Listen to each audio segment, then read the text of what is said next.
하나님 말씀은 시편 119편 71절입니다. 시편 119편 71절. 시편 119편 71절. 한 절 말씀 보도록 하겠습니다. 찾으셨으면 같이 합독하겠습니다. 고난 당한 것이 내게 유익이라. 이로 말미암아 내가 주의 율례들을 배우게 되었나이다. 아멘. 기도하겠습니다. 참으로 좋으신 아버지 하나님 감사합니다. 오늘 이 시간에도 우리가 이렇게 예배하게 해주셔서 참으로 감사합니다. 주의 존귀한 보혈로 우리의 모든 죄를 속죄하여 주시고 속량하여 주시고 이렇게 또 하나님의 자녀로서 하나님 앞에 나아가 기도하게 해주시니 감사합니다. 저희들에게 간구하는 모든 기도 가운데 함께 해주셔서 우리 지체들 가정마다 일하는 일터마다 하나님께 축복하여 주시고 하나님 그 자녀들에게 하나님께서 복의 복을 더해 주시니 감사합니다. 우리 주에 우리들이 기도하고 있는 수많은 영혼들, 아직도 예수님을 알지 못하고 믿지 못하는 영혼들이 예수님을 알고 예수님을 믿어서 그 죄가 아버지 사함받고 그 영혼이 구원받아 하나님의 자녀가 되어 천국에 들어갈 수 있도록 주여 축복하여 주시옵소서. 이 시간에도 저희들이 하나님 말씀을 기다립니다. 사모합니다. 성령이여 나타나셔서 그 말씀이 우리에게 힘이 되게 하시고 지혜가 되게 하시고 우리의 소망이 되게 하시고 그 말씀이 믿어지게 해주시니 감사합니다. 역사해 주시니 감사하며 예수님 이름으로 기도하였습니다. 아멘. 자, 오늘 말씀처럼 오늘 고난에 대한 말씀을 전할 텐데요. 이 고난 당하는 것, 고난을 좋아할 사람은 아무도 없을 것입니다. 그래서 사람들은 어떻게 하든지 이 고난을 피하기 위해서 애를 쓰고 노력을 하죠. 특히 이렇게 자녀들이 고난 당하는 것을 원하지 않습니다. 그래서 이 자녀들에게 그냥 시간만 되면 공부해라, 노력해라 라고 이렇게 잔소리 아닌 잔소리를 하죠. 그 배후에 있는 그거는 자기들이 인생을 살아오면서 공부하지 않고 노력하지 않고 그 세월을 허송해서 또 실수해서 받은 고난이 너무 힘들어서 자녀들에게만은 그 고난이 대물림 되지 않기 위해서 그 자녀들을 위해서 하는 말들이죠. 근데 하나님 말씀은 좀 달라요. 오늘 본문에서 이 시편 기자는 고난 당한 것이 유익이라고 말씀합니다. 이 말 뜻대로 보면 자기가 고난을 일부러 받은 건 아닌 거예요. 당했죠. 그 고통을 당했죠. 어떤 누구에 의해서, 타의에 의해서 아니면 자기 실수로. 그런데 결과적으로 지나고 나서 보니까 하나님 안에서, 말씀 안에서 그 고난 당한 것이 이익이 되더라 이거예요. 그게 오히려 자기한테 도움이 되더라 이렇게 말합니다. 그럼 왜 고난 당하신 것이 유익일까요? 오늘 그 이유에 대해서 시편 기자는 고난으로 말미암아 주의 율례들을 배우게 되었기 때문에 주님의 말씀들을 깨닫고 그 말씀의 의미를, 그 말씀의 가치를 자기가 배우게 되었기 때문이라고 말합니다. 고난을 통해서 어떤 율례들을 배우게 되었기 때문에 이렇게 고난이 유익이라고, 그 고통받은 것이 오히려 유익이라고 이렇게 말할까요? 그래서 오늘 말씀의 제목은 고난의 유익입니다. 고난의 유익이죠. 고난은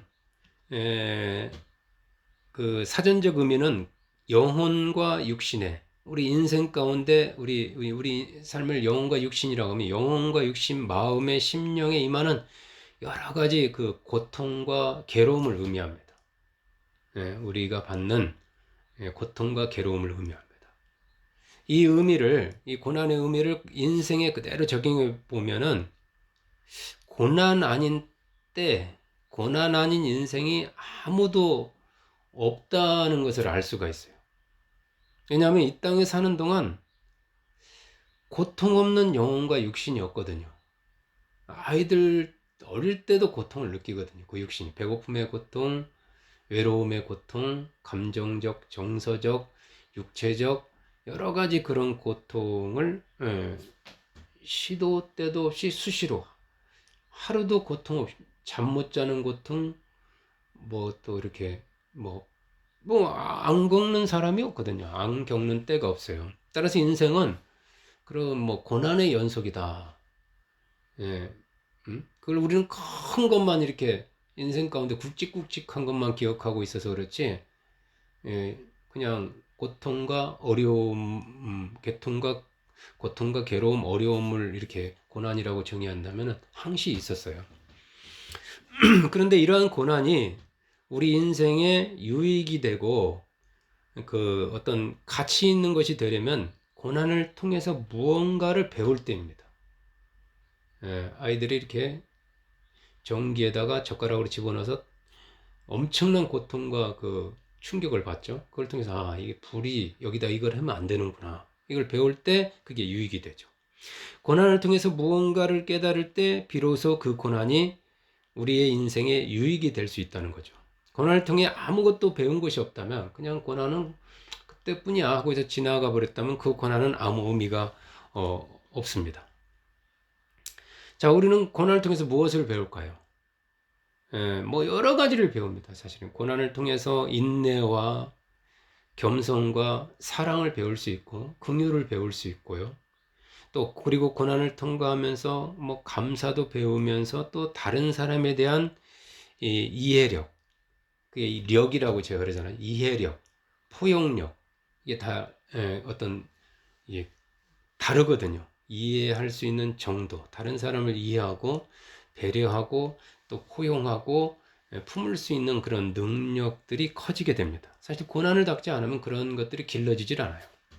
고난을 통해서, 왜 그러냐면 고난을 통해서 우리는 고난이라는 그 개념이 뭐냐면 현재 위치에서 지금까지 경험해 보지 못했던 다른 위치로 떨어지거나 이제와는 전혀 다른 입장에 처하게 됩니다. 다른 위치로 옮겨지는 게 고난이거든요. 이제 아까 제가 감정적으로 이렇게 막 겪는 거 그런 걸 말고 이렇게 어떤 바뀌는 거죠. 자기가 이런 위치에 있다가 갑자기 실패해가지고 사장에 있다가 그냥 노숙자로 떨어진다든가 건강한 사람으로 활동하다가 집에서 막 이거저거 다 하다가 병원으로 침대로 옮겨지는 거죠. 그게 고난이거든요. 고난을 통해서 위치가 바뀌게 되고 대부분 고난이라는 거는 이렇게 안 좋은 거잖아요. 그래서 낮아진다든가 지금까지 자기가 누렸던 그런 상태가 아닌 보다 더 이렇게 자유하면 막 아무데나 다니고 있다가 한순간의 실수로 교통사를 일으켰다든가 잘못해가지고 감옥이라는 좁은 울타리로 옮겨지게 되잖아요. 그게 고난이잖아요. 네. 그러면서 이제와는 전혀 다른 자기 입장이 아닌 그 자기가 몰랐던 그 다른 사람의 입장, 이런데도 이렇게 사람이 살아가는구나. 사장으로 살고 좋은 집에서 살다가 그렇지 못한 집에서 노숙하면서도 이렇게도 사람이 사네 이런 걸 알게 됩니다. 그 결과 이 고난의 과정을 통과하면서 지금까지는 몰랐던 혹은 둔감했던 혹은 무시했던 그런 타인에 대한 이해, 어떤 그런 감정, 그런 느낌이 이렇게 이제 깊어지고 새로워지는 것을 저절로 경험하게 됩니다. 그러면서 고난당하기 전에는 이해할 수도 없고 포용할 수 없었던 난 저런 사람들 이해 못해. 왜 저렇게 살지? 이런 사람들을 더 깊이 이해하고 그리고 그들을 더 깊이 이렇게 포용할 수 있게 됩니다. 다시 말하면 고난을 통해서 겸손의 사람, 사랑의 사람 이런 사람이 되어져 가면서 그런 인격의 그릇이 커지게 된 고난은 그래서 이렇게 그릇을 크게 만들어주는 것 같아요. 예. 여기 자의와 타의에 의해서 자기 뜻도 있지만 타의에서도 있고 큰 고난을 겪으면서 인격 이전과는 비교할 수 없을 정도로 성숙해진 한 사람이 있습니다. 고난하면 여러분이 대표적인 사람이 욥이잖아요. 욥의 고난.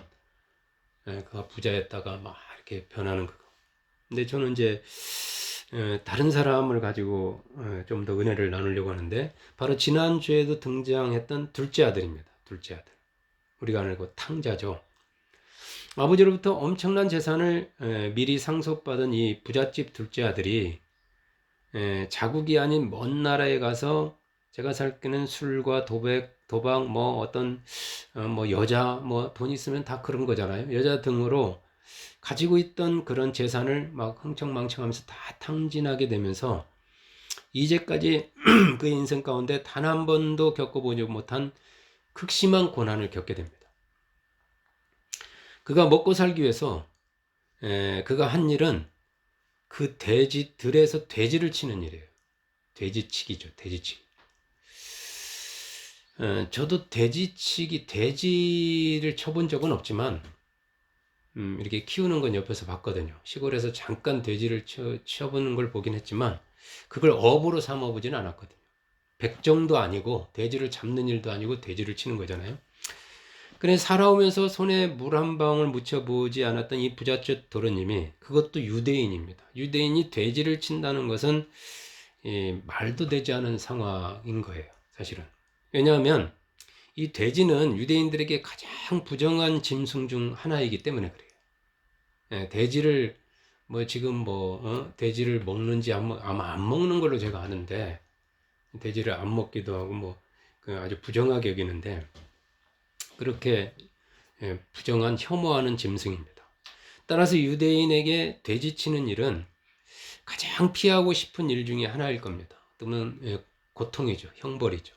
그런데 이 부자 청년이 먹고 살기 위해서 다른 일도 아니고 하고 많은 일 가운데 어쩔 수 없이 혐오스러운 그 일을 할 수밖에 없는 겁니다. 그러면 이 사람이 어느 정도로 지금 망했는지, 어느 정도로 지금 떨어졌는지 알 수가 있어요.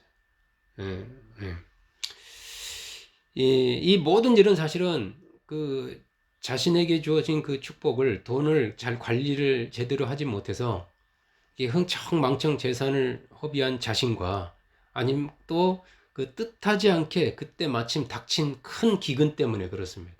돈이 없어도 경제만 잘 돌아가면 뭐 다시 취직해서 재기할 수도 있겠지만, 하필 돈도 다 떨어지는 데다가 기근, 오늘날로 우리라고 적용한다면 이렇게 코로나 이런 게 갑자기 이때 생겨가지고 엎친 데 덮친 격이 된 거죠. 지금 막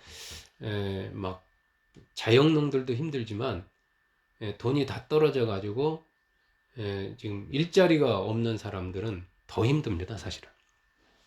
이 부자 청년의 고난이 어느 정도냐 하면 기근으로 인해 가지고 너무너무 배가 고파 가지고요. 그러니까 월급도 제대로 못 받는다는 거죠. 너무너무 배가 고파, 먹을 것이 없으니까 돼지가 먹는 그 더러운, 또 가시가 있는 그 어떤 까야 먹을 수 있는 그런 쥐염 열매로 그 배고픔, 굶주림을 채우고자 하지만 그 쥐염 열매, 돼지가 먹을 수 있는 쥐염 열매조차도 없다는 거예요. 아버지 집에 있을 때, 그리고 재산이 넉넉할 때는 상상도 할 수 없었던 그런 궁핍과 굶주림, 그리고 비참하고 끔찍한 그 일이 지금 그에게 일어나고 있는, 그게 그가 닥친 지금 현실이요 상황입니다. 그렇다고 누구를 원망할 수도 없습니다. 본인 스스로가 자초한 그런 고난이기 때문에 그렇죠.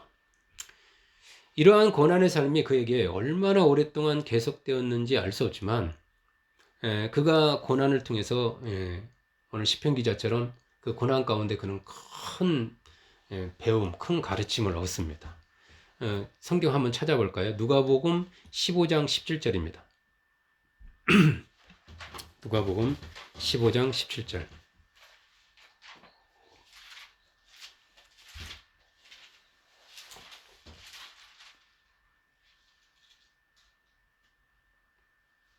자, 찾으셨으면 같이 합독합니다.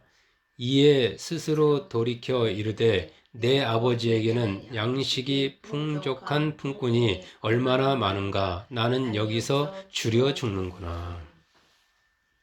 사람은 고난을 통해서 지난날을 돌아보게 됩니다. 그 역시 과거 아버지 집에 있을 때, 아버지 집에서 살았을 때, 즉 부족함이 없을 때를 회상하면서 자신이 얼마나 풍족한 삶을 살았는지, 얼마나 그게 행복이었는지를 비로소 깨닫습니다. 그때는 정말 부족함이 무엇인지 모르고 살았어요. 정말 그가 지금 모든 것이 이렇게 부족한 현실에서 깨닫는 것은 지금의 그 부족함에서 오는 그 자기가 지금 겪고 있는 그 고통과 괴로움도 컸지만 진짜는 과거 풍족할 때 누리던 그 부유한 삶에 대한 감사가 없었다는 사실이죠. 예. 그가 지금 풍족한 품꾼조차도 얼마나 풍족하고 그 얼굴에 윤기가 오르고 행복했는 걸 기억하거든요. 모든 것을 다 잃은 지금 그는 그가 누렸던 그 부요와 그 혜택들이 얼마나 귀중하고 소중한지를 깨닫습니다. 비로소 금수저로 태어나서 모든 것을 당연하게 여겼던 그에게 그 현실이 그 모든 것들이 결코 당연한 것이 아님을 이 고난을 겪으면서 깨달은 거죠. 그가 그토록 무시하고 하찮게 여겼던 저런 일이나 하는 그 품꾼들, 아버지 집에서 일하는 그 품꾼들이 그 좋은 주인 밑에서 얼마나 풍요롭고 행복한 일상을 살고 있는지 비로소 깊이 깨닫습니다. 그 품꾼들의 삶조차도 부러운 거예요, 지금은. 이 고난을 통해서 자기가 이제 이렇게 품꾼이 돼 보니까 자기 아버지 집에서 그 사장님이 그리고 그 환경이 얼마나 좋았다는 걸 비로소 깨닫는 거예요. 고난을 통해 기존에 가지고 있던 그 일, 물질에 대한 생각, 품꾼, 사람에 대한 생각들이 이 고난을 통해서 깨집니다. 그런 생각들이 깨지고 그가 이제는 그런 생각이 바뀌면서 이전과는 다른 사람으로 이렇게 사람이 거듭나게 되는 거예요. 사람이 거듭나려면 애것이 깨져야 되거든요. 과거의 그런 생각이 고정관념이 그런 것들이 깨져야 그 그릇이 박삭 부서져야 무너져야 새로운 그릇으로 이렇게 만들어지거든요. 그런 고난에 부서지는 아픔이 있었지만 그는 자신도 모르게 새로운 새살을 지금 돋고 있는 겁니다. 그뿐입니까? 아버지에 대한 생각 역시 완전히 바뀌게 됩니다. 고난당하기 전에는 아버지는 매사에 자신을 구속하고 그 자신이 처한 그 아버지 밑에서 사는 그 환경이 답답하고 그리고 자신을 늘 간섭하는 잔소리하는 귀찮은 존재였다면 고난을 그가 겪으면서 집을 떠나면서 깨달은 그 아버지, 아버지의 사랑과 넉넉함. 여기는 안 나오는 그 형이 있잖아요. 형에 대한 그 고마움. 그 형은 되게 성실하거든요. 자기는 뺀질뺀질하고 놀고 언제든 여기를 탈출하려고 했는 반. 아버지에 대한 아버지의 사랑과 넉넉함, 그 아버지의 그 능력, 그 겸손, 그 성실함, 그 신실함 이런 것들. 아마 신앙의 사람이었겠죠. 그리고 형에 대한 어떤 그런 고마움 이런 것들이 그가 막 주마등 같이 그전에는 그런 것들이 다 싫었는데 답답했는데 너무 감사하게 생각되는 거죠. 그는 고난을 통해서 이렇게 아버지와 품꾼들, 형제들 그리고 그 일과 물질에 대한 생각이 이렇게 조금씩 그리고 완전히 이게 달라지는 것을 볼 수가 있습니다. 자, 18절 말씀 볼까요? 18절. 합독합니다. 내가 일어나 아버지께 가서 이르기를 아버지 내가 하늘과 아버지께 죄를 지었사오니. 아멘. 아들이 고난을 통해 깨달은 것 중에 가장 큰 유익한 것, 큰 것 중에 하나가 바로 자신이 죄인이라는 사실이에요. 자기가 죄인이라는 걸 깨닫는 게 이렇게 너무 힘들거든요. 고난당하기 전에는 자기가 죄인인 줄 모르고 그냥 막 살았어요, 정말. 그러나 지금 아버지 집을 떠나서 물려받은 재산을 다 탕진하고 나서 그 겪는 이 고난을 통해서 그는 자기가 하늘과 하나님과 아버지께 큰 죄를 지은 큰 죄인임을 깨닫습니다. 여기 하늘과 아버지께. 하나님의 그 말씀에서 자기가 얼마나 벗어나 있으면서 살아왔는지. 그리고 육신의 아버지에게 얼마나 불효하면서 잘못하고 형들에게, 품꾼들에게 그게 죄송한 마음, 미안한 마음이 이루 다 말할 수 없이 큰 거예요. 자기 부족함, 자기가 얼마나 교만하고 막 그런 걸 깨닫습니다. 여러분 죄는요, 사실은 죄는 진짜 있어야 할 곳에 있지 않는 겁니다. 타락이라는 게 떨어지잖아요. 내가 진짜 있어야 될 곳. 진짜로 해야 할 것을 하지 않는 것이 죄입니다. 그게 죄죠. 고난을 통해서 그가 있어야 할 곳, 그가 해야 할 일은 지금 이곳, 일이 아니고 아버지 집, 아버지 품, 아버지의 일, 즉 아버지와 함께 하는 것임을 깨닫죠. 그게 무엇이 죄인지를 그는 알게 된 거예요. 자기중심적인 거죠. 자기중심적으로 자기가 무엇이 되어서 막 하려고 했던 그것들이 비로소 그게 이렇게 어려움을 겪고 나니까 그렇게 하면 잘 될 줄 알고 행복할 줄 알았던 그것들이 아닌 걸 알게 됩니다. 아, 내가 큰 죄인이구나. 내가 잘못 살았구나. 이걸 깨닫죠. 자, 19절 말씀 보시겠습니다. 19절. 합독합니다. 지금부터는 아버지 아들이라 일컬음을 감당하지 못하겠나이다. 나를 품꾼의 하나로 보소서 하리라 하고 모든 것을 잃어버린 이 고난을 통해서 그는 비로소 진짜 자신을 발견하게 됩니다. 찾게 돼요. 그러니까 고난이라는 거는 자기를 찾아가는 진짜 자기를 찾아가는 과정이라고도 할 수 있어요.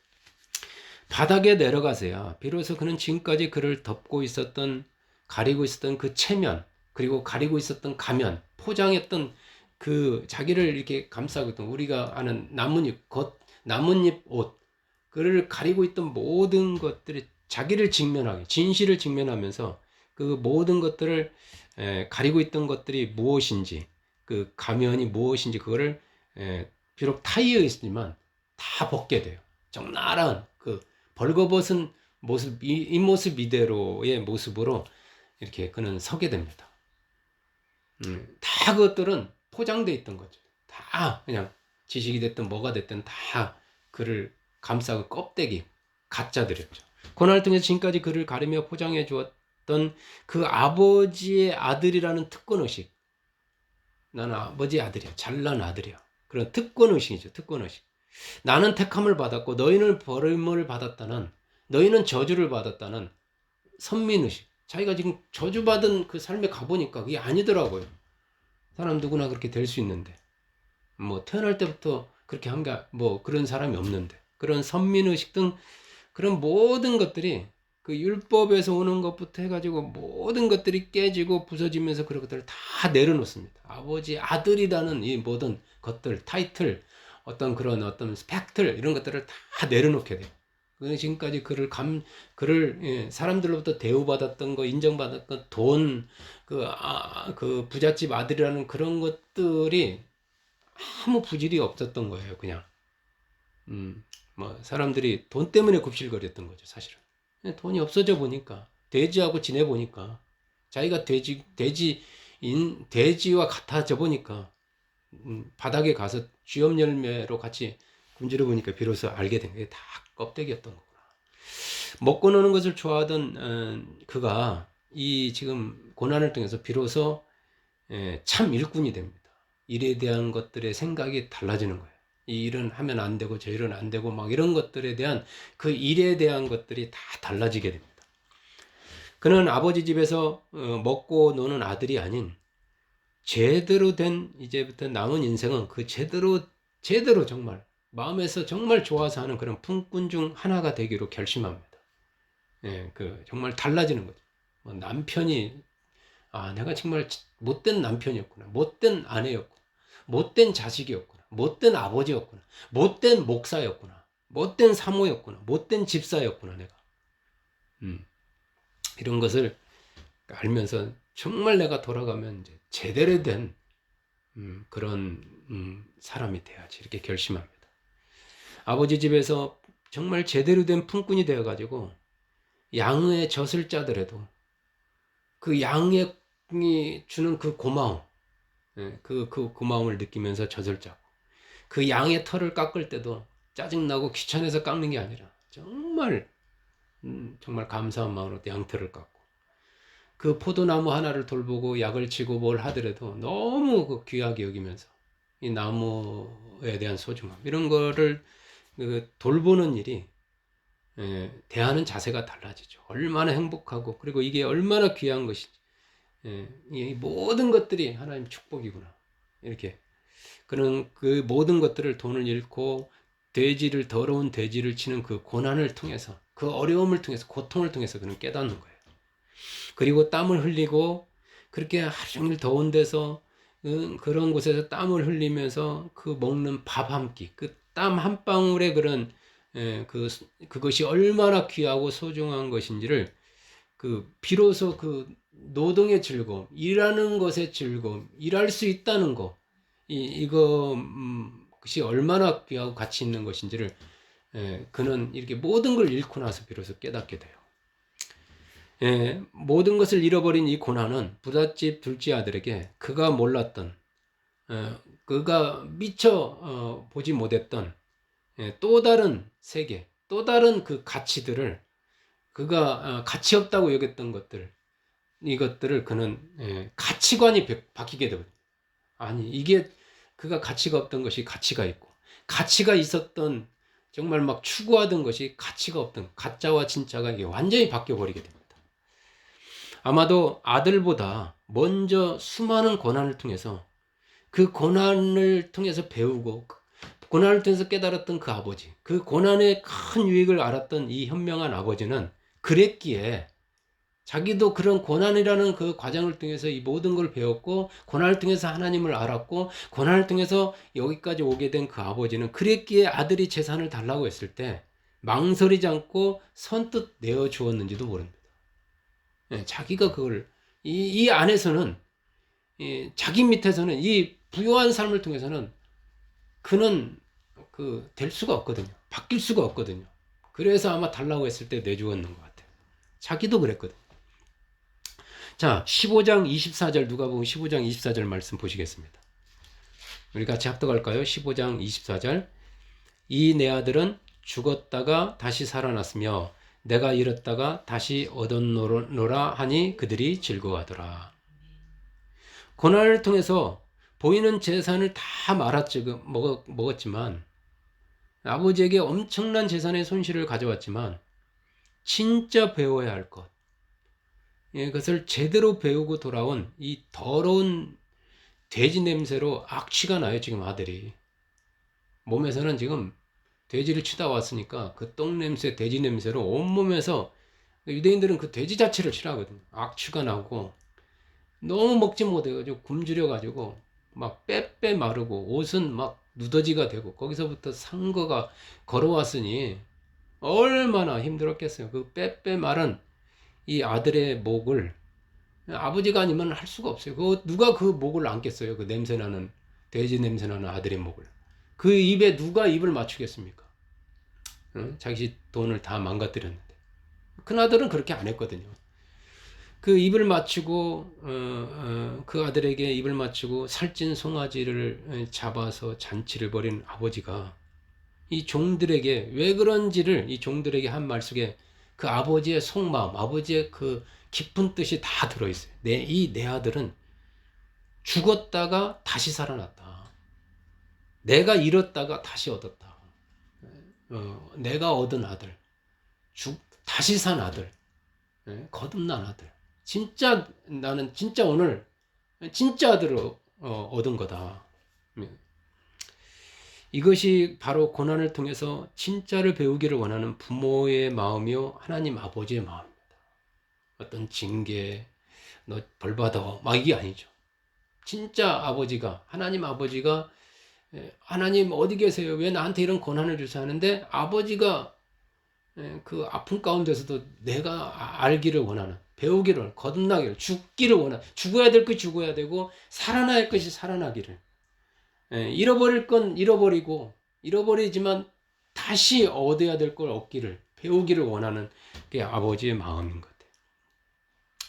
이와 같이 할 수만 있다면 피하고 싶은 고난은 우리에게 타인에 대한 이해와 배려, 하나님에 대한 이해와 하나님에 대한 그 깊이, 그 배려, 그 하나님 어떠한 분, 사랑과 용서, 감사와 겸손 등 지혜, 이런 말로 다 할 수 없이 소중한 그런 수많은 것들을 깊이, 알고 있던 것도 더 깊이, 더 넓게 이게 배우게 해요. 우리는 장애인이 되고 나서야 비로소 장애인을 이해하게 됩니다. 죄인이 되어 감옥 생활을 하게 되면서 그 자유의 소중함을 깨닫습니다. 이단에 빠져보고 나서야 비로소 이단에 빠진 사람들을 이해할 수가 있어요. 그들을 불쌍히 여기는 마음이 생겨요. 그렇지 않은 사람들은 정죄만 합니다. 손가락질만 합니다. 바닥 생활을 하게 되면서 그 바닥 생활하는 사람들의 그런 절박한 심정을 이해하게 됩니다. 노숙을 하면서 노숙자들의 그 처지를 알게 돼요. 고난을 통해서 비로소 율법이나 지식, 돈이나 권력으로 포장된 그 플라스틱 같이 메마른 로봇과 같은 우리 속에서 우리의 감성, 우리의 영성, 우리의 그 안에서 비로소 예수 그리스도의 냄새, 겉은 막 그 고난을 통해서 받은 돼지 냄새로 막 겉은 이렇게 초라하고 볼품없는 것처럼 보이지만 그 안에서는 예수 그리스도의 냄새, 예수 그리스도의 향기, 진짜로 죽었다가 다시 살아난 그 구원받은 영혼에게서 그 진짜로 거듭난 영혼에서 나오는 그 기분 좋은 냄새가 나기 시작한다는 거예요. 뭔가 맛이 납니다. 소금이 맛을 잃었다가 다시 소금의 맛이 나기 시작하는 거예요. 어떤 빛이 죽었을 때는 빛이 안 나는데 빛이 나오는 거예요. 모든 열매들이 왜 단지 아십니까? 고난을 통해서 숙성해지기 때문에 그래요. 수많은 비바람을 통해서 거기서 뭐 이렇게 미네랄이라든가 그런 게 풍성하게 나옵니다. 근데 온실 속에서 자온 것들은 뭔가 좀 심심해요. 예. 이 시편의 저자인 다윗 역시 마찬가지입니다. 그는 왕궁에서 왕의 사이로 백전백승으로 사울은 천천히요 다윗은 만만히요 할 때는 몰랐던 그 생명과 사람의 소중함을 장인인 그 사울 왕에게 쫓겨다니면서 불편할 정도가 아니죠. 그 날마다 위기 같은 그런 불편한 굴과 강해에서 그 주위에 400명이 몰려왔는데 수많은 무법자들, 범법자들과 함께 생활하는 그 고난을 겪으면서 그런 사람의 소중함을 알게 돼요, 사실은. 포용하게 됩니다. 또한 왕이 된 이후에 안락함과 그 부족함이 없는 더 이상 정복할 것이 없는 그런 삶을 살다가 뭐 아시겠지만 그 바세바 충신 우리아의 아내를 그는 막 수단과 방법을 교묘한 걸 통해서 빼앗죠. 탈취하죠. 그러다가 아들 압살롬에게 배신당해서 다른 사람도 아니 아들에게 배신당해 쫓겨 도망다니면서 그는 비로소 자신이 얼마나 자기 마음대로 살면서 하나님께 교만했는지를 깨닫는 거예요. 비로소. 내가 정말 이게 타락했구나 내가. 모든 것을 잃은 고난을 통해서 왕위와 나라, 백성과 자식들까지 자기에게 있는 이 모든 것들이 자기의 수고와 노력으로 된 것이 아닌 하나님의 은혜로 된 것임을 그는 다시 한번 깊이 깨닫습니다. 맞아. 이게 다 하나님 것이었지 사실. 하나님 주신 거지. 나라도 뭐도. 고난을 통해서 비로소 그는 처음 양을 칠 때 그 초심으로 돌아갈 수 있었습니다. 여러분이 잘 아는 모세 역시 마찬가지예요. 애굽의 왕자의 신분으로 부귀영화를 누리면서 장군으로 수많은 군대를 지휘할 때는 몰랐던 것들을 저 미디안 땅 광야에서 힘없고 무기력한 그런 정말 뭐 사람의 도움이 없이는 살 수 없는 그 무기력한 양을 치면서 비참한 일을 하는 거죠, 사실은. 양을 치고 처가살이. 남의 밑에 눈치 보면서 사는 거 처가살이를 하면서 그는 그걸 뼈저리게 배웁니다.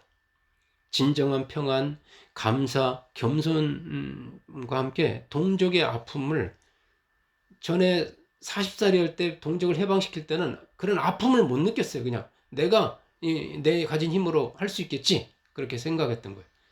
하나님 느끼는 그 아픔, 고통 이런 걸 몰라요. 그냥 내가 할 수 있다 막 그런 거밖에 못 느껴. 그 아픔과 고통, 그 고달픔, 애달픔 이런 이전에는 미처 몰랐던 것들을 그는 그 광야의 삶을 통해서 배우게 됩니다.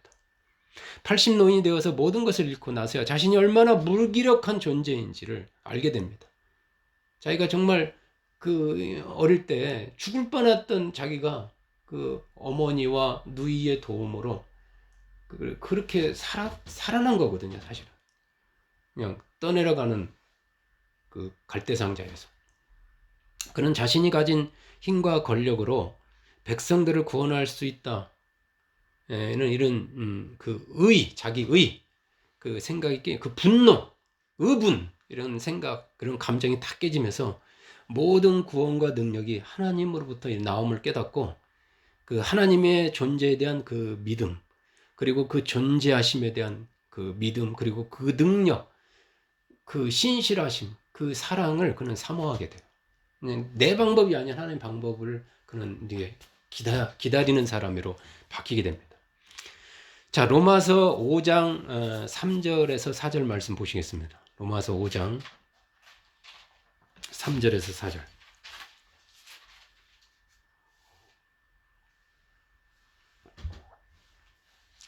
로마서 5장 3절에서 4절. 찾으셨죠? 합독합니다. 다만 이뿐 아니라 우리가 환난 중에도 즐거워하나니 이는 환난은 인내를, 인내는 연단을, 연단은 소망을 이루는 줄 알미로다. 아멘. 고난과 환난을 통해서 우리는 환난은 인내, 인내를 배워요. 인내. 고난과 환난이 없이 인내는 배울 수가 없어요. 인내는 인내가 뭐예요? 오래 참는 능력이죠. 다시 말하면 이게 오래 참는 능력이라는 건 잘 견디는 힘입니다. 잘 견뎌요. 고난을 통과하면서 견디는 힘, 내성, 그 안에 있는 내성이 길러집니다. 전에는 못 견뎌요. 못 참아요. 그냥 뛰쳐나와고 못 견딥니다. 고난을 통해서 우리는 잘 견디고 잘 버티는 힘을 기르게 됩니다. 고난을 통해서 약하던 우리가 끈질기고 단단해지고 뭔가 이렇게 강해져요. 이것을 우리는 연단 혹은 훈련이라고 합니다. 단단해집니다. 강해집니다. 사실 고난이 유익인 게 여기에 있죠. 진짜가. 좋은 밭에 떨어진 한 알의 씨는 그 예수님께서 비유 들어줄 때 좋은 밭의 말씀을 좋은 자세로 받아서 인내로 결실한다고 그러잖아요. 수많은 비바람, 추위와 더위의 고난을 통해서 잘 견디는 인내를, 그 열매가 되기까지 그 인내로 결실하는 것이지, 인내의 과정, 그 참는 과정이 없이 씨가 나무가 되고 열매가 되는 법은 없습니다. 한없이 작고 연약했던 존재가 힘없던 존재가 뭐 어머니가 자식들을 키우면서 고난을 겪으면서 어머니가 돼가는 거죠. 그 힘든 자식을 키우면서 겪는 그 고난을 통해서 진짜 어머니가 돼가는 거죠. 부부가 뭣도 모르는 그 젊은 남녀가 만나서 가정을 이뤘는데 그 수많은 고난, 서로 주고받은 상처, 어려움을 통해서 비로소 이제 부부가 돼가는 거죠. 사랑이 무엇이고 신뢰가 무엇이고 그런 걸 배우는 거죠. 아버지가 뭔지 몰랐던, 이 힘없고 작고 연약했던 이 작은 씨도 그걸 고난을 통해 견디는 힘, 즉 인내를 통해서 그 작은 씨로서는 상상도 할 수 없었던 크고 단단하고 좋은 나무가 되어서 수많은 그런 좋은 열매를 맺습니다. 이 말이 뭐예요? 세상에 그 좋은 영향력을 나타내기 시작한다는 거예요. 비로소 늦게, 나중에서야 선한 영향력을 이렇게 베풀죠. 좋은 열매를 맺는다는 게. 우리가 소망했던 그 기쁨의 열매, 하나님이 원했던 그 어떤 열매, 이건 고난 중에 그 고난의 과정을 통해서 그 인내의 과정을 겪으면서 연단되고 단련된 결과로 주어지는 보상입니다. 그래서 고난, 환난, 고난, 연단, 소망, 이렇게 고난, 이렇게 과정이 있죠. 과정. 소망, 그 열매, 이것은 그냥 주어지는 게 아닙니다. 하나님은 사람을 쓰실 때 그 사람에게 어떤 사람을 써요? 열매를 주는 사람, 뭔가 선한 영향을 미치는 그런 사람이 될 때, 그 언제가 그렇게 쓰임받게 돼요? 고난의 연단의 과정을 통과하게, 하나님 쓸 때 그런 통과하게 하시죠. 그런 과정을 통과할 때는 섭섭하기도 하고 서운하기도 하겠지만, 그런 과정을 통과하지 않은 그 사람이 없어요. 그 과정을 통과한 사람을 하나님 쓰십니다. 아니, 하나님 쓰시지 않아도 그 맛이 나타나고 향기가 나타나기 때문에 사람들이 찾게 되고 듣게 되고 가까이 하게 돼요. 그냥 저절로 좋아하게 됩니다. 자, 히브리서 5장 8절에서 9절 말씀 보시겠습니다. 히브리서 5장 8절에서 9절.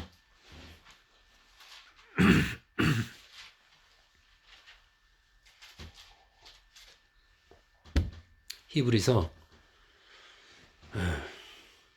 5장 8절에서 9절. 자, 찾으셨죠? 좀 빨리 찾겠습니다. 합독합니다.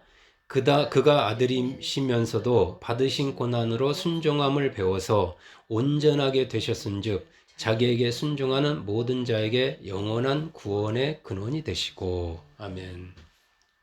하나님의 아들 예수님도 고난을 당하셨어요. 고난을 통해서 순종함을 배워서 온전하게 되셨다고 그랬어요. 그냥 어느 날 유아독전, 천상천하 유아독전 뚝 떨어진 게 아니고 그런 과정, 고난이라는 과정을 통해서 온전해지셨죠. 고난을 통해서 그분도 순종을 배우셨다고 그랬어요. 가난한 집의 맏아들로 태어나서 어릴 때 아버지가 일찍 죽고, 그리고 가장으로서의 그 책임, 그리고 형제들을 이렇게 어떻게 아울러야 되는 거, 부모에 대한 그런 모든 것, 순종을 이렇게 배우게 됩니다. 부모 밑에서 순종하는 법을 배우게 되죠. 그 결과 하나님의 장자로서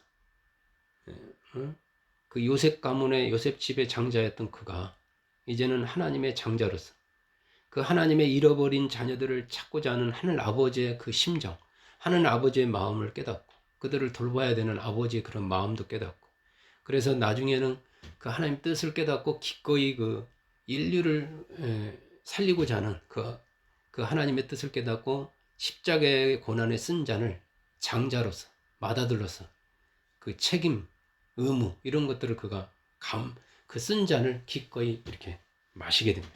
그게 쓰여요. 아파요. 애려요. 피할 수 있다면 피하고 싶어요. 근데 그걸 순종을 그럼 배우게 됩니다. 주님 역시 이 고난을 통해서 사람에 대해서 깊이 이해하게 된 거예요. 저는 그런 거를 깨달아요. 천국에 있을 때는 영으로 살 때하고 자기가 직접 육을 입어보고 이 땅에 살아가는 거는 다릅니다. 자유롭게 살다가 조직 속에서 들어와 보는 거하고 다 달라요. 뭘 제가 인생에 뭐 여러 가지는 안 해봤지만 밖에서 볼 때하고 직접 할 때는 다 틀리더라고요. 사실 영이신 주님께서, 주님은 영이시잖아요. 영이신 주님께서 사람의 육체를 입고 천국에서 부족함이 없는 부잣집에서보다 더 부족함이 없는 천국에서 그 사람의 육체를 입고 이 땅에서 사는 것 자체가 고난입니다. 그게 고난이에요. 하늘에서 땅으로 내려와 사람의 모양이 되어서 고난받으면서 사람을 또 멸시와 천대를 받으면서 손가락질을 받으면서 사생하다라는 그런 욕을 먹으면서 누명을 쓰르면서 악플을 들으면서 사람의 육신과 그 정신, 그 감정이 얼마나 복잡하고 나와 타인들이 얼마나 이게 다양함 속에서 그런 복잡하고 다양한 그런 삶의 모양들이 다 다른 거, 그리고 사람이 얼마나 약한지도 알게 된 거죠. 특히 타락한 인류의 그 영혼과 함께 먹고 살면서 그 제자 중에 하나가 그 타락한 영혼이 귀신이 들어가 버리니까, 그리고 생각에 의해서 그 제자가 그런 생각을 갖는 걸 보고 그 뭐 형제들, 뭐 주위 사람들, 뭐 명예, 뭐 이런 권력을 추구하는 걸 보면서 죄의 무서움이, 죄가 얼마나 무서운지 한번 그 무서운 걸 알고 이 영혼이 회복돼야 되겠구나. 영혼의 회복과 그 구원의 필요성을 절실하게 깨달을 수 있었죠. 그 결과 인류를 구원하고자 하는 그 하나님의 그 사랑, 그 하나님의 기쁜 뜻을 더 깊이 알게 되었고, 그게 하나님 사랑이구나 이걸 알고 자신이 왜 이 땅에 왔는지 그 존재 목적과 그 존재 이유, 사명을 알게 돼요. 내가 누구인지, 그리스도가 무슨 일을 하는 거예요.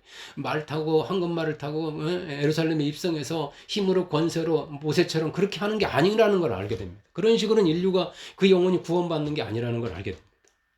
그런 마귀 같은 세상 방법으로 되는 게 아니라는 걸 더 처절히 알게 되죠. 그렇습니다. 이 고난은 우리의 존재 목적과 존재 이유, 나아가서 진짜 우리가 해야 할 일이 무엇인지 그런 우리의 사명까지도 깨닫게 해줍니다. 내가 무엇을 위해 살아야 되는지, 내 인생은 왜 이 땅에 왔는지, 왜 그 고난, 왜 이런 고난을 통해서, 어려움을 통해서 그런 사람들에 대한 이해, 긍휼 이런 것들을 알게 되면서 결국은 주님도 그렇구나 이렇게 깨닫게 되죠. 자, 이제 마지막으로 베드로전서 4장 12절에서 13절 말씀 보시겠습니다. 베드로전서 4장 12절에서 13절. 자, 뒤에 있어요. 베드로전서 4장 12절에서 13절.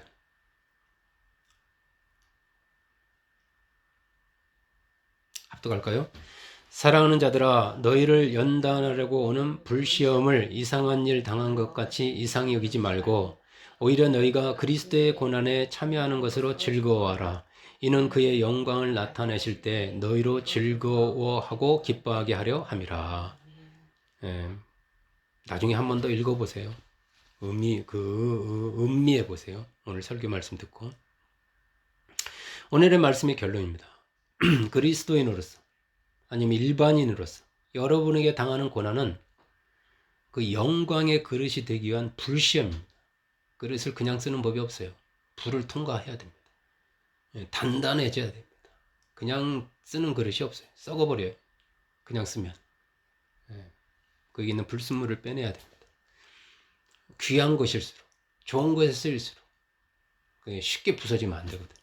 귀한 걸 담는데 부서지면 되겠습니다. 예수 그리스도랑 보배를 담는 그릇이 쉽게 부서지면 안 되죠. 영광의 열매를 위한 고난은 우리의 영광의 열매를 위한 연단 과정이죠. 고난과 연단 없이 영광이 없어요. 모든 것이 이 고난의 과정을 겪은 다음에 성숙한 열매를 맺습니다. 고난을 통해서 진짜 자기가 만들어지는 거예요.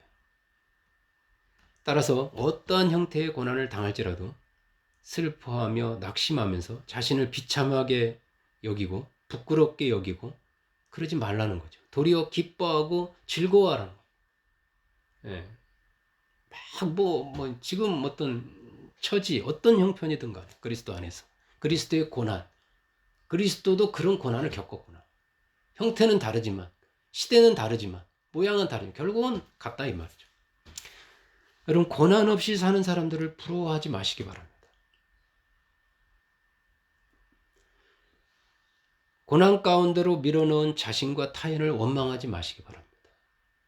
내가 일부러 고난을 못 들어가도 아까 모세, 다윗, 요셉, 둘째 아들, 다 타에 의해서 이렇게 된 고난들일 수도 있어요. 사실 요셉도 그렇고 다윗도 그렇고 장인 때문에 아니면 왕 이렇게 모세도 그렇고 요셉은 형들 때문에.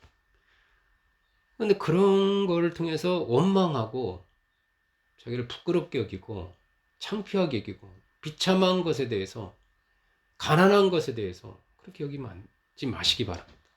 위로해 주는 게 아닙니다. 제가 위로하려고 이런 말 하는 게 아니에요. 진짜라서 그래. 진짜 해보니까 겪어보니까 우리 주님도 그 십자가의 주님의 고난 중에 가장 큰 고난이 십자가의 고난입니다. 사실 그 33살의 젊은 주님이 억울하게 자신의 죄도 아닌 인류의 죄 때문에 인정받지 못하는 그 십자가에 올라가는 벌거벗을 거 올라갔다고 그러더라고요. 모든 사람은 빨가벗긴 채로 달려있는 거. 그 정신적, 육체적으로 받는 그 고통과 고난은 말로도 알 수 없죠. 그 십자가의 고난을 받을 때 그 주님도 그 앞에 있는 부활의 영광을 바라보면서 부끄러워하거나 원망하지 않고 기쁨으로 인내하셨어요. 기쁨으로 즐거움으로 그걸 참으셨다고 그랬어요. 여러분, 고난을 극복한 고난의 과정을 겪는 이 둘째 아들 탕자를 얼마나 많은 사람들이 탕자의 설교를 합니까? 그 탕자가 돌아왔으니까 그 고난을 통해서 그가 이렇게 배웠고 깨달았고 부셔졌기 때문에 그 탕자를 통해서 수많은 사람이 배웁니다. 수많은 사람이 유익을 얻습니다. 고난을 통과한 그 다윗, 고난을 겪은 그 다윗, 그의 실패, 그의 배신, 그 모세, 무너져버린 그 모세를 통해서 수많은 인류가 그 선한 영향을 받습니다. 고난을 통과하는 고난 중에 있는 저와 여러분을 보면서 그 고난 중에 고난을 통과하면서 기뻐하는, 즐거워하는 그 어떤 소망으로 그걸 받는 소망을 가지고 살아가는 그런 저와 여러분을 보면서 많은 사람이 위로와 용기를 얻고 힘을 얻습니다. 사실은 그렇지 않은 사람들도 있어요. 손가락질하는 예수님한테 손가락질하는 것처럼 가난한 선교사, 가난한 목사, 가난한 집사, 막 주일 이렇게 성수 때문에 아니면 하나님 일 때문에 승진이나 이런 데서 왜 저 사람이 저렇게 살지? 요령이 없지? 이런 말을 손가락질하는 사람도 있겠지만 그런 사람들은 모르는 게 있어요. 그 고난의 유익이 뭔지를. 왜 서울대 나와서 몽고의 선교사로 가는지를 모릅니다. 왜 의사로 먹고 사는데 아프리카에 가가지고 토인들 속에서 그 봉사활동을 하는 그 마음을 몰라요, 사실은. 고난이죠. 우리는 그렇게까지는 못해도 타이에서 어쩔 수 없이 일어나는 고난 중일지라도 다시 한번 오늘 말씀 통해서 이런 나를 보면서 자신을 하찮게 여기지 마시기 바랍니다. 여러분 결과적으로 고난이 나도 그에게도 유익이 될 수 있고 복입니다. 고난이 유익이요 고난이 축복이에요. 심지어 그게 고난 없는 영광이 없음을 기억하시기 바랍니다. 평생 이렇게 고난 중에 살다가 죽는 것에 대해서 여러분 안타까워하거나 아니면 내 자녀가 고난을 받는 것에 대해서 안타까워하지 마시기 바랍니다. 자꾸 고난 받게 하지 않게 하려고 자녀에게 잔소리하지 마시기 바랍니다. 이 땅에서 주님과 복음 때문에 받는 고난에 대해서 그 고난 받을 수 있는 기회를 얻음에 대해서 감사하시기 바랍니다. 고난을 받을 때 그 천국에서의 영광의 소망을 바라보시면서 그 주님 앞에 섰을 때를 상상하시면서 그렇게 육체를 위해서 사는 것이 아니라 영혼을 위해서 살고 이 광야 같은 삶 속에서 하루하루의 삶 가운데서 침체되지 마시고 무너지지 마시고 그 담력을 회복하셔서 주님의 그 담력으로 승리하시기를 주님의 이름으로 축복하고 또 축원합니다. 예.